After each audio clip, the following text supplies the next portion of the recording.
welcome everyone. So happy to have you with us at this National Minority Health Summit.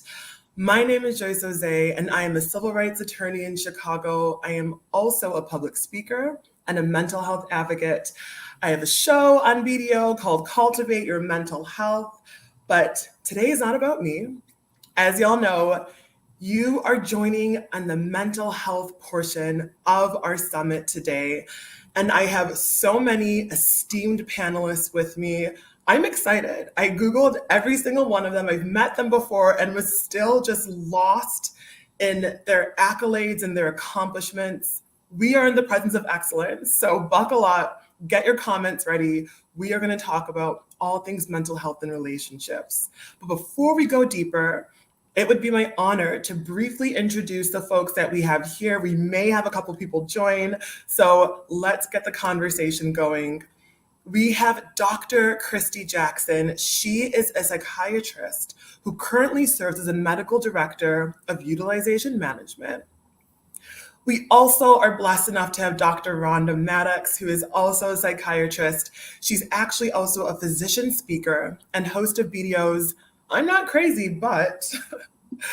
And we have Dr. Erica Goodwin, also an adolescent, adult, and I believe even teenage psychiatrist. She is the CEO of Goodwin Wellness Enterprises, and she hosts the podcast Better with Dr. Erica. Tune in for how you can get in touch with them and how you can get in touch with their social media handles, and tune in for more of our guests. But let's get into the meat of our conversation. While you're joining, let us know where you're calling from. Let us know what you're looking forward to in this portion of the summit. What were some of your favorite conversations so far? And what are your general thoughts on mental health? We'll be sure to shout you out, and we would love to hear where you're from. So, doctors, we know that a person's struggle with mental health is often one of the most intimate and vulnerable journeys of their lives. And conversations and summits like these work to destigmatize mental illness in order to bring us all towards a place of mental wellness. And that is awesome. But there is still so much to unpack and navigate. So let's do exactly that. For those of you who are listening, if you're struggling with your mental health and you've been diagnosed with a mental illness, who do you run to? Today, we're going to talk about who to tell, when to tell, and how to tell. We'll also wrap up with some encouragement and practical ways to prepare as you consider disclosing your mental illness. Relationships.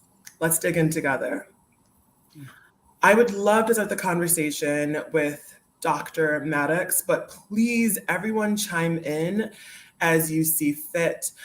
So before we even get to disclosure, I want to talk about how we even know whether there's a problem to begin with. You can't talk about disclosing if there isn't a problem that you've identified. And we know that feelings like sadness or stress aren't technically mental health disorders. But what if you're a person and you're watching this and you're telling yourself, some of that emotions kind of persist over time, but I don't know if there's anything wrong with me.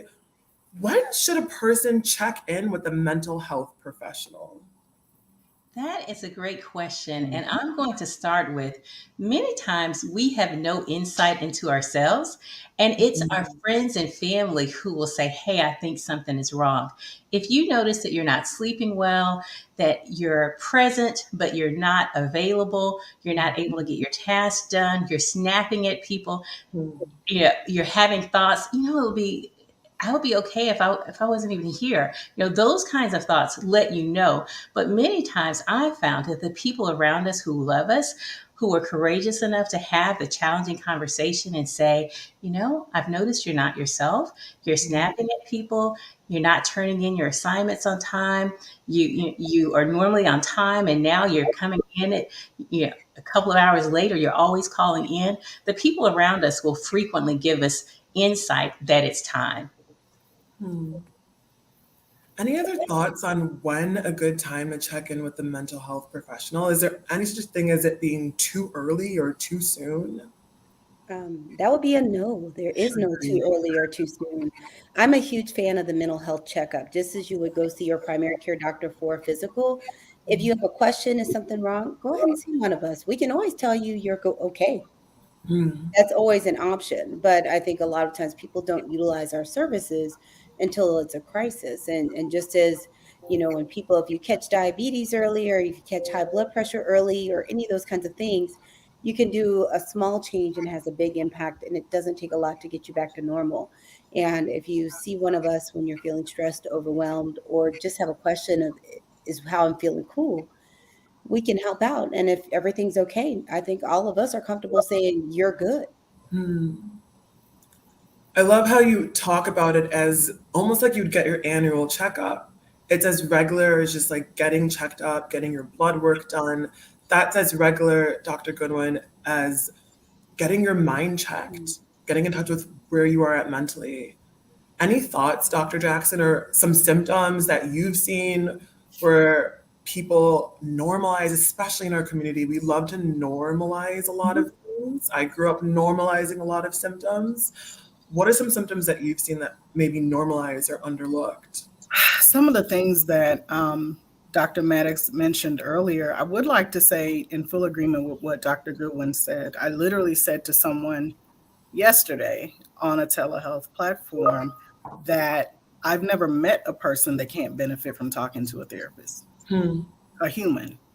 So before we even get to the point of diagnosis, I don't think that we ought to wait for something to fall apart Hmm. for us to then run to seek help. So, yes, obviously, if you're having symptoms, but sometimes there can be other things where you can be proactive and get support.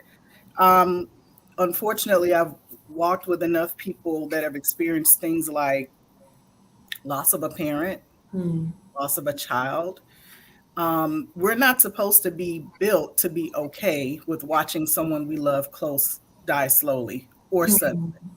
Hmm. So if you already were overwhelmed at your job, if you already were stretched thin as a parent, if you already, kind of had some kind of routine conflict going on with one of your girlfriends or a guy friend, and then all of a sudden your mom gets diagnosed with skin cancer, why are we then waiting for you to almost be terminated from your job to say, hey, maybe I need to talk to someone? Hmm.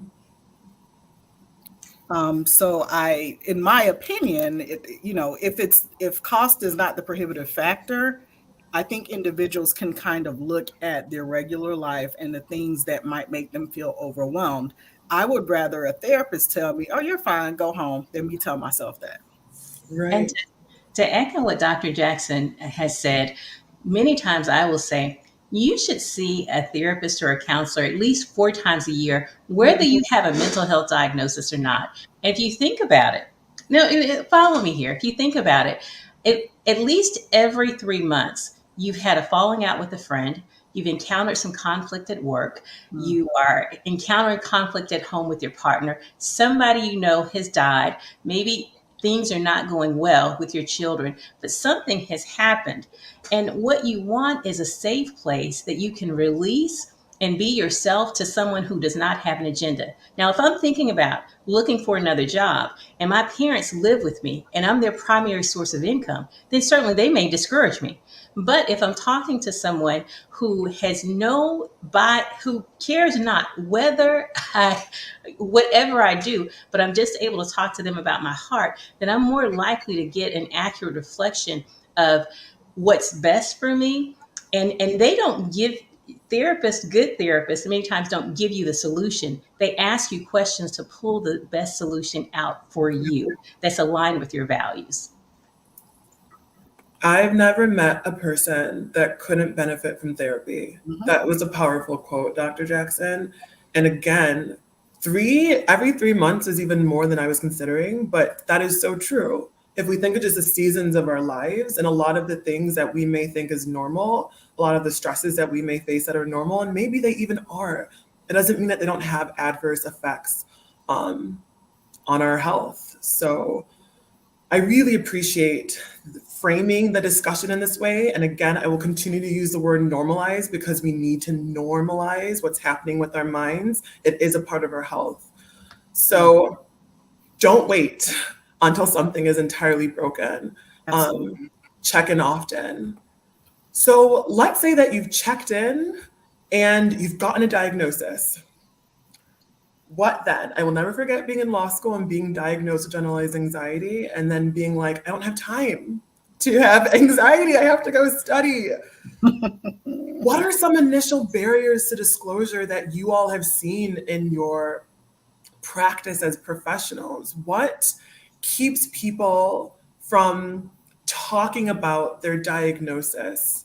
Dr. Goodwin, do you want to start with that? I would say there are two things that continually come up. One is a fear of being judged. The second is a fear of being punished.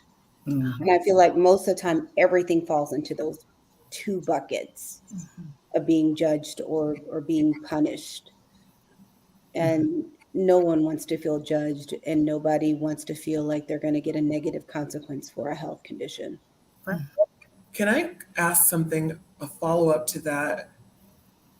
Do you think this looks different in different communities? Let's even on this platform. Does that Yes. fear Oh, of yeah. judgment or punishment intensify for Black people? It Yeah. is because this is a there are certain communities where even just seeing a therapist is just something you do. And Mm-hmm. there's no leading question behind it, like why. It's like, what'd you do today? We went to therapy. And it's just normalized. I think there are certain communities that there continues to be substantial stigma, but also a lack of understanding of what these things mean. Because if you just extrapolate it out to, since we're on blackdoctor.org, we'll talk about Black people, is that when you come from a group that has so much historical mistreatment, devaluing, and all of those things to begin with, there's not much space. There's not space in an identity for this, quite frankly, because people are concerned about their livelihood. They're concerned about being misperceived. I'm sure we'll talk about it later, and it's been talked about on numerous shows I've been on blackdoctor.org, about how when Black people have mental health struggles, because I think you can have a struggle and not even meet criteria for a diagnosis, Correct. that it's misperceived as something else, or misperceived as bad behavior or bad character flaws, or back to, we've already talked about on other shows about how anxiety and depression show up as irritability, and how for Black women, people are hypersensitive to irritability in Black women. So Yes. I definitely, I don't want to talk too long, but I definitely want to say this looks different for different communities. We just don't have the amount of flexibility and grace in the overall community. Yeah. I would also say that I think it's important I love the way that you phrased the question initially, Joyce. There's a distinction between, like, when we say disclosure, we often think about why are we not telling somebody something that we're required to tell them, right? That's the word disclosure makes me feel like, HIV status. But to use that example, years ago, when I was in private practice, or I had my own practice, I would talk to patients about, why do you need to tell anybody anything? No, this is not a dirty secret. But just like how somebody might not know that you have insulin dependent diabetes, is it necessary because we're going to be laying down in bed later and you need to know if my sugar is low, something happens, or we might be at a concert and I have a full blown seizure? Is that a reason why you might need to know that I have epilepsy? Or we're going on a couple of dates and you see that I'm not drinking anything. Do you need to know that I'm in recovery and I would rather you not drink around me? I think it's important to tease out the difference between keeping secrets from people who love you and who are in your support system for fear of retaliation versus disclosure to people because you feel like they kind of got to know, when I don't necessarily think everybody needs to know. Or like you owe people something. You're jumping ahead, but in a way that's pretty exciting because it is about relationships. No. Like I would say you're in the spirit. It's about relationships. Okay. It's about Do we disclose? And if so, to whom and why? And what does that look like? So, this is exactly the kind of conversation. These are the exact things that my friends and I discuss, and the exact types of things that we need to think critically about, especially as Black people. Who do we owe things to? Mm. Why do we disclose? Do we put a specific burden on ourselves once we're diagnosed? Is it an attempt to prove things? So much. But before we even go there, I appreciated some of Dr. Goodwin. You were not talking too much. I couldn't stop nodding. I was literally telling myself to stop nodding because you highlighted what we need to tease out. I believe that you can't address fears unless you name them, and punishment and judgment and how it is exacerbated in Black bodies is something we need to call out and name. I want to just name any additional fears that you all have heard in practice, why Black people stigmatize, or like the ways that some Black people may stigmatize mental illness, and just to speak to those fears and acknowledge them so that we can try to move past them. Any other common fears that you've heard in your professional experience? I will add what I've heard in my personal experience and as to why I don't disclose, as well as my professional experience. So, in my personal experience, if you grew up in a home like I did, you heard something like, don't be in those streets telling our business. Don't air your dirty laundry in the streets. What goes on in this house stays on in this house. So you hear that. But then in mental health, what you hear as a practitioner is that you are a blank slate. Don't share. Don't disclose. So I went from a home where you don't disclose to a profession where you don't disclose. And then in our practice, when I first, as I was about to graduate, in our practice, there was a place on the form that said, you need to, have you ever been treated by a mental health professional? Now, as a psychiatrist, for the state medical board to ask you if you've been treated by a mental health professional, that is very frightening, because if you tell the truth, what happens to that? And it's not only in mental health, but it's also in the military. I work with a number of youth, and they will tell me, I need you to take me off of my bipolar medicine and my medicine for schizophrenia so that I can go into the military. Yep. Now, I don't think that you should be in a job where the job matters more than your mental health. That is my personal opinion that I think is well informed. Yeah. I agree. And especially concerning, we can get into this in terms of disclosure and your professional employment. There are certain questions that your employer can't ask you, just point blank, period. This is part of the work that I do as a disability rights lawyer. But we'll get into that in terms of disclosure and whether you must disclose. Some employers are not allowed to ask you certain things. But I want to introduce someone who is able to join our panel, another esteemed professional, Dr. Eric Griggs. He should be joining us shortly. He is a physician, Assistant Vice President of Community Health Affairs at Access Health Louisiana. Dr. Griggs, we're so happy you were able to join us. Thank you so much for making time and joining the discussion. Thank you so much. It's a pleasure to be here. Yeah, and I know that you also host a show on BDO. So at the end of the conversation, I would love just to shout out handles and TV shows so that folks know where to find you and how to follow up. Thank you. So we're just talking about some barriers and stigmas in the Black community when it comes to mental illness diagnoses, and why there is sometimes barriers or fears concerning disclosure. And disclosure, I love what Dr. Jackson was saying, is it kind of sounds like a formal word in terms of, oh, I must give this information up or else I'm keeping a secret. So maybe we'll think of a different way to frame it, but just telling people about what's going on in your life, people that you trust. So towards the end, I want to talk about the benefits of opening up about a diagnosis. But if you're in a position, you've been diagnosed because you went to your mental health care provider and you did it 4 times a year, as recommended by your panelists, and you do want to open up to people, I want to talk about the relationships in your life and when you tell people We know that there is a wide range of mental health conditions, and each of those carry different symptoms. We know that some symptoms can be seasonal, some can be episodic, and they may look different, and they often do from person to person. How, if at all, do the varying types of mental illness affect a person's timeline of disclosure?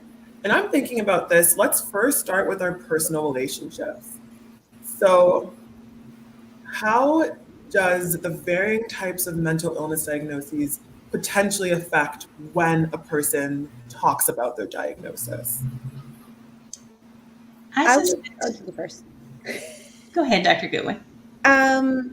I'd say the most obvious way for all of us that it affects a timeline is if there's a significant safety issue. So if there's a high level of concern for risk of harm to yourself or others, or inability to care for self, there typically is going to be a shorter timeline when it comes to disclosure, because there needs to be some conversation around what is going on to be able to keep a person safe. And that typically is a huge component of what we call safety planning. Safety planning, just a fancy way of saying all the things we put in place to make sure that you're okay. So I feel like if someone said, what is the quickest way you get there? It's if people are involved and we're trying to make sure something doesn't happen to you. Then there's going to be a different timeline because your life and safety are at stake. Excellent point. I would add in, if you are intimate with someone and you have frequent nightmares as a part of PTSD, or if you have social anxiety and it impacts your willingness to go out and it's impairing such that it limits your engagement with them, or perhaps even if you have panic attacks. And so those are things that many times will happen suddenly without warning. And that makes it more relevant for you to disclose more quickly than perhaps you would seasonal affective disorder or something like that.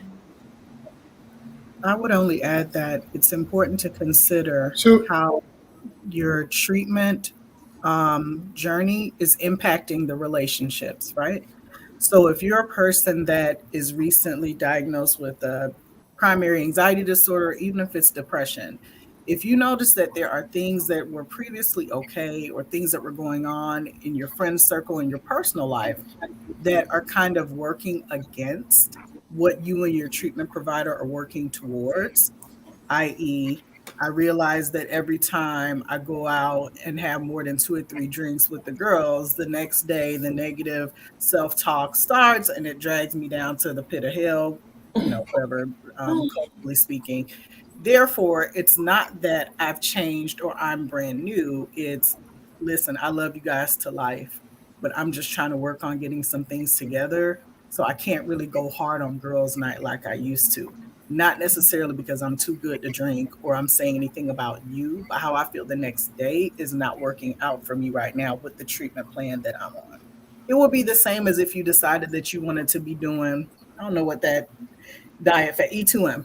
It's just something that a lot of people are doing. You're doing that. Well, guess what? We can't do the buffets together anymore. We can't do Taco Tuesdays. I don't hate you. I love you. But me doing this is adversely impacting this other work that I'm doing over here. So what I will just add, the only thing I'll add is I think that depends on your level of acceptance of your condition. I can speak personally. There's a situation in my family that someone hasn't accepted it for 30 years and have found over the course of the progression of the medications and with their age, they can justify it as taking pills for a health condition. So you're going to have to read the room. You're going to have to read the relationships and know that they will be supportive. And you don't have to feel, I might get kicked off for this, but I don't feel you should. You're not obligated to tell everyone you're diabetic, so you're not obligated to tell everyone. Shouldn't feel that, put that pressure on yourself. Does that make sense? Oh, Dr. Griggs, you are in the right place, because that's what we talked about at the beginning of this panel, that there is not an obligation, and I want to definitely go into that later, especially in the professional setting where we're trying to determine whether there is an obligation to your employer, to your professor, to your colleagues. And I'm going to pause right now because this is a perfect segue into our next panelist who has just joined us, Michelle Dean. She is a leader in the human resource space, and she currently serves as Chief Human Resource Officer at Artera Services. Mrs. Dean, we are so happy to have you join the space. You came just in the nick of time because we were going to segue into professional disclosure. What we've talked about are some barriers and stigmas related to a mental health diagnosis in the Black community, whether we owe it to anyone to disclose, which we'll go into a little bit later. And we've also been talking about just when to tell someone. And in a little bit, I want to talk about when to disclose to your employer, which I know is definitely your wheelhouse, when and if to disclose to your employer, and when to disclose to a professor or someone at school, in the case of like reasonable accommodations, which I'm happy to clarify as well. But before we go into that, Dr. Maddox, you mentioned something that I really want to dig into, and that was intimate relationships, dating and disclosure. How does that timeline differ depending on your mental health diagnosis? Dr. Goodwin brought up a great point about, first and foremost, we have to consider whether it's a safety issue. And we encourage you to connect with a mental health care professional to figure out a safety plan if a safety plan is warranted. But dating and disclosure, is it the first date? Is it after commitment? Is there a blanket rule? Do you ever have to disclose to your intimate partner? How do we determine that? What does it look like practically? Can we have a moment for, there needs to be some clarification of what intimate partner is, because there's not really a great reason to tell someone all your business if they're a cut buddy. Say it again. Yeah. Jump off. No. Oh my gosh. But this is what we have to talk about. Yeah. You could be a jump off of 5 years. No. I mean, there are people that you really don't have a relationship with other than horizontal gymnastics. That's different than someone that is an intimate partner that you actually have a long-term relationship with, or that you are blending portions of your life with. If I just see you on Tuesday and whatever, and maybe we grab dinner before whatever. It's a no.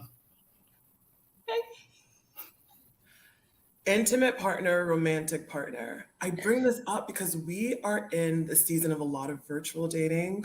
Mm-hmm. And we're also in the season of catfish. For those of you who like don't know what catfish is, it used to be you show up after meeting maybe online or like getting set up and you aren't who you portrayed yourself to be. But for a lot of millennials, Gen Zs, they're putting catfish as a label for everything. Oh, she's a catfish because she didn't tell me that she's sick. She's a catfish because she didn't disclose all these things. And I absolutely feel like there's a pressure to tell everything that a person may feel entitled to know. And again, I want to use this space to dispel any fears, stigmas, pressures that are unwarranted surrounding mental health and your journey to wellness.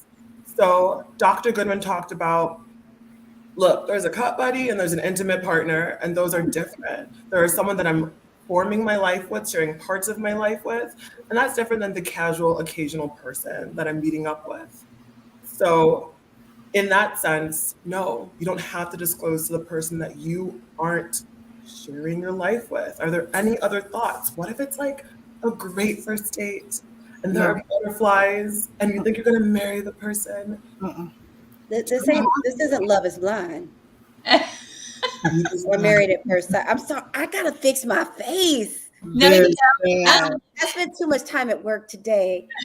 I think there are two things that make this worse right now. Number one is the amount of unnecessary information that people provide about themselves on social media. Yes. Combined with this feeling of urgency in these savage dating streets. I can't speak for, I know some of this panel's married. I'm not. And some are not. I have seen these savage dating streets. And I think you put both of them together, and there's this tendency to feel a pressure to tell everything, Mm-hmm. partially because, especially, you mentioned millennials, but these younger folks, they tell everything. Mm-hmm. It's in a TikTok. I mean, so I think part of it is separating out this culture of being totally transparent to dealing what's appropriate with your personal life. But I'd go back to something that Dr. Jackson said earlier, as far as some of it is looking at why, the why. What what is the intention and the goal of telling someone this important information about yourself? Right. And if you can't identify a real why, if it's just cause, probably not a good decision. But you need to have a why. Are you looking for support? Is this someone that you're building a life with? Are you having an issue like Dr. Maddox was talking about, where you're having trauma reactive behavior or being triggered in ways that are going to be in front of them and they don't understand what's going on? But there has to be a why other than because. Correct. There has to be a why. There has to be a why. And I know it sounds so bizarre, but really, that is the dating culture that I hear all the time. When I can open up an app and figure out what your grandmother looks like, where you were at last Saturday, how much you get paid at the click of a button. So I feel like because of this new reality, this immediate microwave access to everything reality, there's also a new pressure to disclose things that they may be able to find about you without you. And that's terrifying. But we have to remember that whatever society or culture is saying and creating, it doesn't have to be our normal. It doesn't have to be our standard or our identity. Privacy is still a thing. And you still get to own your narrative and share when you see necessary or not. So I appreciate the shock of the question, because I do not think that perspective is normal. And I believe that it needs to be. But so that's kind of dating and disclosure, understanding your why, understanding why you're disclosing things. But I want to look at professional relationships. Mrs. Dean or Michelle, when do I disclose my diagnosis to an employer? And is it necessarily a when? Is it an if? Should I? Well, I think it goes back to probably what Dr. Erica just said not too long ago. You have to know your why first. I think, your relationship with an employer is another relationship. And if it's not impacting anything, that's one thing. I think if you get in a situation where you've waited too long and your performance is impacted and assumptions are made about you, that's a whole different scenario. But the ability and ownership of when you disclose is yours as an individual. So I think now you mentioned reasonable accommodations. That takes you down a different road, right? When you need the assistance or help or partnership with your company, that's a different thing. And I think that you disclose much earlier and have some good interactive conversation about what you need. Beautiful, interactive conversations. And for those of you who may not be familiar, reasonable accommodation is just the support that you request at work in order to do the key functions of your job. So if you have a diagnosis and you're struggling with your job because of your diagnosis, you have the right under law to request support. And as Michelle said, they do have to interact with you and figure out ways to support you. And you are protected under law to get that support if you have a diagnosis. But again, like Michelle was saying, you don't have to disclose unless your why is, I need support. Or maybe your why is, I really want to share. I trust my colleagues, which is, a different conversation, but I really want to share. But yes, going back to your why, Dr. Jackson, I love your face. Because I would tell people directly. Up until about a year ago, I worked as an inpatient psychiatrist, which is funny. I left outpatient to go to inpatient. In 2019, not knowing that 2020 was going to happen. So while I was there sometimes, and it was an interesting time on par with this conversation, because there were some people that I met in the inpatient setting who had never even had outpatient treatment. Hmm. So the pandemic snatched a lot of edges across the board, right? But I would tell people very, very directly, listen, for all your employer knows, you're admitted to this large hospital system being treated for COVID. You don't owe them an explanation to say that you're admitted to inpatient psychiatry. Number one. Number two, once you tell it, you cannot untell any of it. Hmm. So you kind of have to consider that. You can't then dial it back.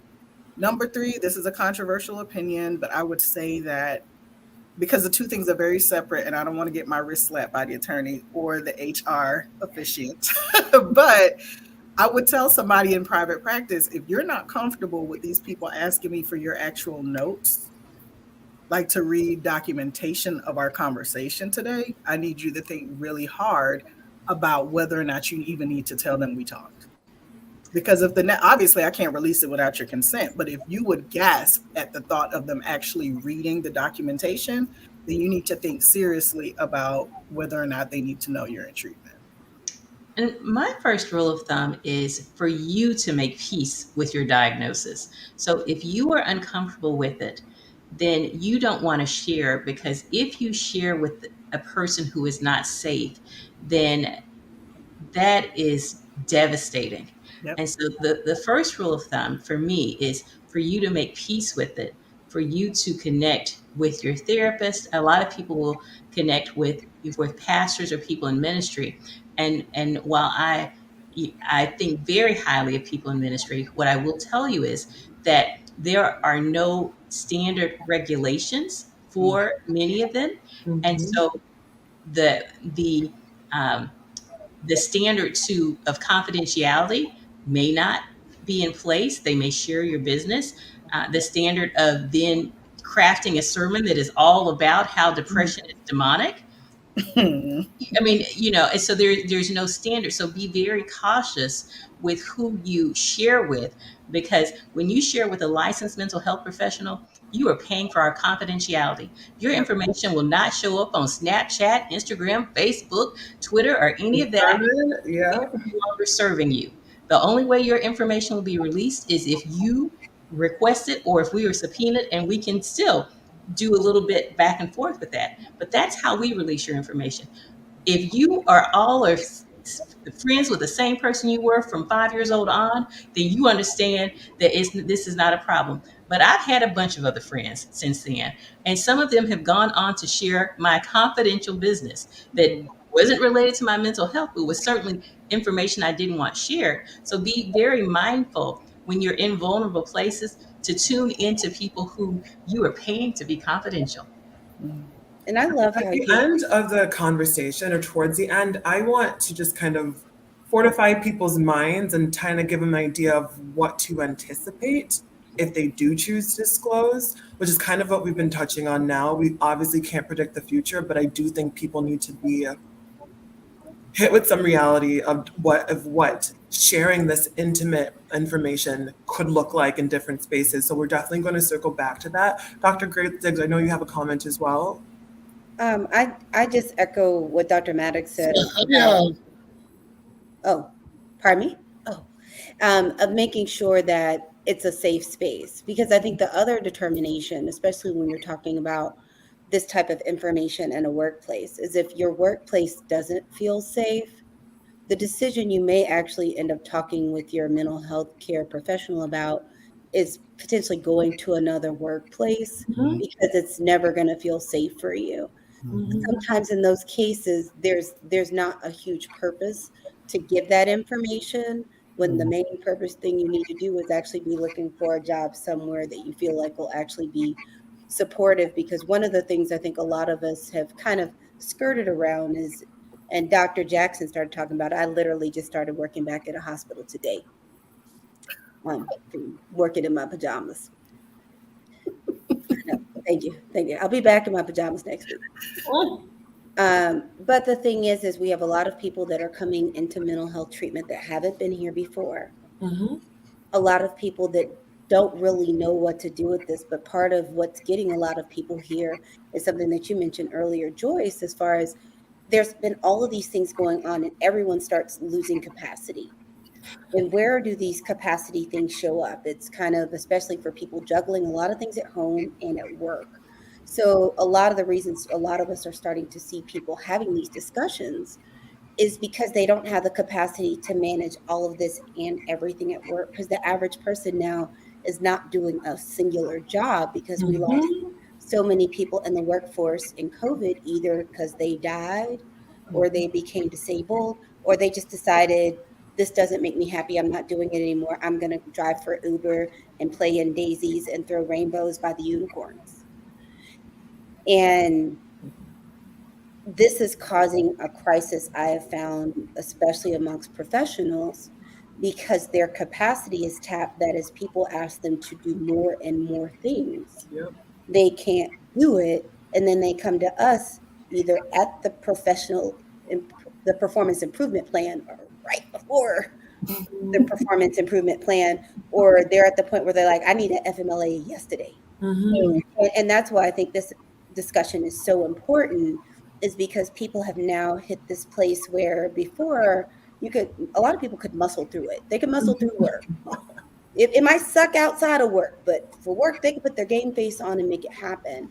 And the thing that we've seen, especially with everybody, is that people can't muscle through it anymore. There's just nothing left. Mm-hmm. There's no gas in the tank. And that's why I'm really glad we're having this conversation, because we are having these conversations. I can't tell you how many people are coming to me because they need letters to help get reasonable accommodations or FMLA, or figure out how to deal with their job stress and difficulty with performance. And I think a lot of it, the first step is figuring out, is this a job you want? Yeah. Because it goes back to that why. Yeah. Count the cost. And what's someone going to do with this information? If you're thinking this is a place that's never going to be safe for me, I'm not looking to stay here anyway, it might not be useful for them to have that information about you. Yeah. Dr. Griggs, what were you going to say? Did you have a comment? So what I was going to say, yeah, can you hear me? Yeah, from just a community lens, like this is the only, if mental health is the equivalent of physical health, then the same rules should absolutely apply. You don't have the same conversations about erectile dysfunction. You know what I mean? Like, if these aren't people, you wouldn't tell your job you had erectile dysfunction. You would trust very, very closely who you would disclose that to at your job and in your friend circle. So if you start to treat it like a physical disease, then the rules are easy and use what my grandmother liked to call common sense. Just, if you don't trust that person, don't tell them your business. And if that's your job, that ain't none of their business. When they know, if you don't disclose it, you will know when it's time to disclose. When sometimes it discloses itself, and you have to explain the why. And then that gets into all of the other center lane here with the HR and legal. But I mean, this is not your business. It's not. And we have to, as healthcare professionals, you're obligated to keep it confidential. Mm-hmm. Two graphics. Sorry. Go ahead, Michelle. Were you going to say something? Yes. So what I would add to that is, yes, and you just want to be careful that you don't wait too long. And in theory, if you feel like your workplace is a safe space, you should be able to go and have a conversation with an HR partner who's able to talk you through, okay, then what options do you have? And then there's no step is taken. But then later, when there is some type of intermittent leave needed, or it's a tardiness issue, or they've missed a lot of work, or those kinds of things, you at least have somebody who understands that there may be something else going on to ask the questions. Yeah, and this kind of moves into how to tell. So I've made my piece of the diagnosis, and this is going to be like our final-ish question because we're wrapping up. Made my piece of the diagnosis. Kumbaya. This is actually super important because once you make your peace with it, you can't be swayed. The reality of Dr. Jackson and Dr. Goodwin, and I think everyone has noted, I mean, the Americans with Disabilities Act was passed in 1990. The discrimination against people with disabilities in the workplace has not changed. People with disabilities, their employment rates have stayed the same since 1990. So this discrimination exists, but I need help. Someone in the comments, I appreciate this question. What if the person manages extreme mental conditions and they can't just get another job? I have to disclose. So then what does disclosure look like in your place of employment? Since this is an important relationship for all of us. How do I disclose? Is it fine to disclose orally, verbally? Do they put something in writing? Are there magic words for disclosure? How do I disclose if I can't afford to leave my job and mental illness is affecting my job performance? The first thing I would say is, number one, that's a conversation that ought to be had with the person who is treating you. When I've worked in different settings, primarily the outpatient setting, when people were requesting for us to notify their job, or I need a letter, I need this, people sometimes will be disappointed, but I'm very frank, but I sleep very well at night. I would tell people directly, I can't speak to anything that you did before you came in here, to anybody. So now you are in hot water, so to speak, with your job, but I don't have anything to say about anything that happened between you and your employer before you came to get help. Now, on the flip side, if an individual is already in treatment and they're already getting help here and there, well, then that's different. That's actually the basis for a great conversation to have, right? In therapy. And sometimes, those of us that still do therapy as psychiatrists, we often talk about different sorts of transitions, preparing for your kid to go to college, dating after divorce. This kind of thing is no different. This is just a conversation that you really should dig into and take root with. But now, like I said before, if there's been things happening over time, it's been brewing, first step is, if you haven't gotten any help, get in with somebody and talk to them about it and say what the issue is that you're having. How do I tell my job?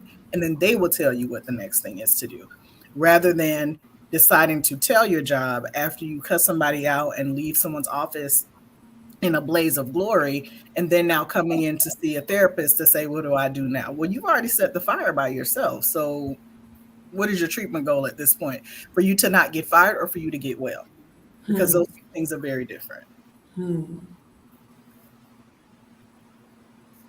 Well, and I think Dr. Griggs said it, right? If we treat it just like a physical ailment, you would go to a doctor, you'd know then what your next steps were. So starting with your health professional is the way I would recommend as well. So I would completely support that, because then you're coming to your place of employment with a treatment plan and what you need, and that could fall under many categories of protection. You will need to disclose a little earlier if you're requesting accommodations. So there are times when when you will need certain things. With that, I would also recommend that you talk with your provider, your clinician, about how to navigate that. Because one thing that when I write letters, I've treated this person for this amount of time, medication management and therapy. I don't traditionally give diagnoses when I share that or anything like that.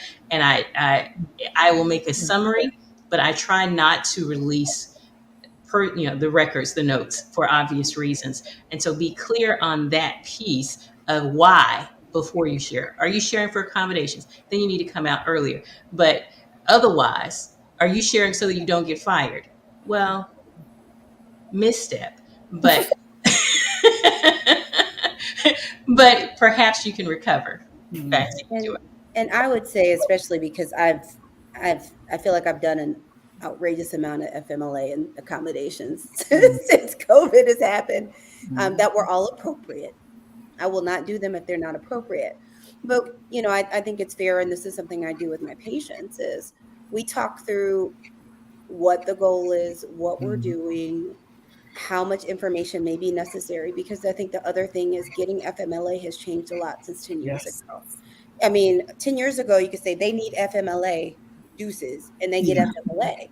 And I've seen forms that were so detailed. I've never seen anything like that in my life. But I think it's kind of like even when I worked in the military, that once people start utilizing a resource, then people want a higher bar. So all that to say is have a conversation with them. And honestly, I don't send paperwork to anyone's employer without someone seeing it first. So Mm. I have a conversation with them about how much information you want in there. I also let them know that, if you want to start with less and then we need to do it again, we can do it again. Yeah. But so that nothing's going to be released that you didn't know. But, honestly, we're at a point now where I haven't seen as many people getting accommodations and things. And you just say they need accommodations. Mhm. And I think that's something people have to be ready for, is that's just not the bar I have functionally seen that is there, which was the bar in Mhm. the past. In the past, a doctor said it and it happened. Yes. And that's just not where we are. But I do think it's important to have a conversation around this. And you can see what they're sending, and then it can be amended to something that you're comfortable with. Yeah. Have a Either, conversation around it. Sorry, I didn't mean to cut oh, you no off. worries. I just think it's important, and you can ask to see it. I don't send it. You see it Yeah. first, and then if you want it changed, we change it. I'm not gonna lie. So, Okay. but it could be something that you're like, can you put a little bit more information in than I do? Or you could say, I want less, and then we take it out. Yeah. You I know, appreciate that. Don't go out on your own and disclose. No one is saying that. We have to face what reality is. We are Black people, and there is an intersection of our identities, and that's Blackness and disability sometimes, and that can negatively impact us. But at the same time, we do want you to feel empowered. If you cannot afford the privilege of looking for another job, speak with your healthcare provider first and work out a plan. They are trained and able to create an employment plan for you that can help you get accommodations at your job in a way that is safe, in a way that is urgent, and in a way that is necessary. I want to thank you all, and I cannot have this panel end without folks knowing how to follow up with all this information. Where can they watch you? Where can they find you? What are your handles? Dr. Griggs, I know that you're known as like the everyman physician, community physician. You have a show on BDO. Can you talk about your show title and any social media handles that you want to Oh, share? sure. Thank you very much. It is Get Checked, Get Fit, Get Moving. Ellis Dean and I, we help moderate and control a show dealing with men and their health. You can't say mental health without men. We got to make sure the men understand the importance of it. So that's part of our scope. You can find me on LinkedIn at Eric Griggs MD, on Twitter at .Griggs1, and on Facebook and all other social media handles is .Griggs and .Griggs1. Did I put on my radio voice? I was trying to sound real. It was great. It was smooth. It was professional. Dr. Goodwin, I see your handle up there. Where can they find your podcast? the name of the podcast, I feel like I need to have a cool voice after Dr. Griggs. The name of the podcast is called Better with Dr. Erica. You can find it on all podcast platforms, or you can go to betterthepodcast.com. And if you're interested in maybe having me be your doctor, I just launched a new website. It's goodwinmed.com. That's GOODWINMED.com. And thank you so much for having me this evening. Thank you. Dr. Maddox, you have a show on BDO. Please let us know the title and your handle. The title of my show is I'm Not Crazy, but ... And everything that you find taboo is what we're talking about on I'm Not Crazy, but it airs on Thursdays from 11:30 a.m. to 12:30, from 11 to 12 Central Standard Time and from 12 to 1 Eastern Time every Thursday. Ellis is frequently a guest with me, along with Dr. Griggs. I think I've had almost all of you on the show already. And my media handle is at Dr. Rhonda Maddox. I am on Twitter and LinkedIn and Facebook and those in different things, but I engage probably on Instagram and Facebook more often than not. Thank you so much for having me. This is a great show. Thank you. We're almost at our end, but Dr. Jackson, how can we find you? Oh no, you say the best for last, child. I'm a ghost on social media. We still have Mrs. Michelle Dean. We still have. Do not find me. Okay, Dr. Jackson. Yeah, you can't find me. I'm a ghost. So yeah, I'm glad everybody put their information out there first. People who know me in real life know how to find me, but that's just a personal boundary of mine being a psychiatrist. One day when I do something, that I want to be found by, then I'll have that to share with you guys. But for right now, I choose not to. I just pop in and terrorize people on platforms like this from here. No, Dr. it was Jackson, my pleasure. we are we are of the same tribe. Thank you Absolutely. so much, folks. When you write your books, I know you guys are both, I feel like you're both authors. Well, when you write your books, when you have your podcast, we'll be able to broadcast it. Thank you so much for watching. I appreciate your time, doctors. I appreciate your time, Mrs. Dean. Thank you, thank you, thank you. And we look forward to the rest of the summit. Stay tuned. Thanks, Joyce. Thank you.